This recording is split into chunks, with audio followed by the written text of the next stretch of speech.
If you're having issues streaming any of your favorite programs on Netflix, this video should help you fix that. Well, in today's tech video, I'm going to show you how to fix the Netflix app if it isn't working on your Panasonic Smart TV. Let's see if we can fix your problems and get your Netflix back up and running as quickly as possible. The first one, it's the easiest one to try, and that is to unplug your TV from the wall outlet and wait 60 seconds. Now don't be impatient here.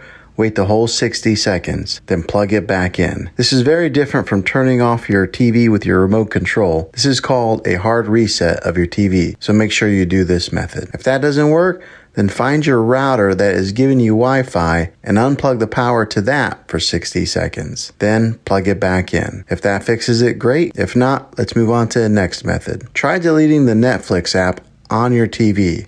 Go to wherever the apps are located on your system and remove the app altogether. Then reinstall the Netflix app again. After you reinstall it, you might have to log back in with all of your credentials, but hopefully this will work. And if that doesn't work, I recommend buying an affordable Roku stick or Apple TV 4K or an Amazon Fire Stick and use that as your main streaming player. You'll be able to access Netflix and any of those systems. I'll put links in the description down below of where you can get one. Well, hopefully this video was helpful. If it was, go ahead and throw a thumbs up and hit that subscribe button. I make tech videos all the time, and I would love to have you back in the next one. Take care.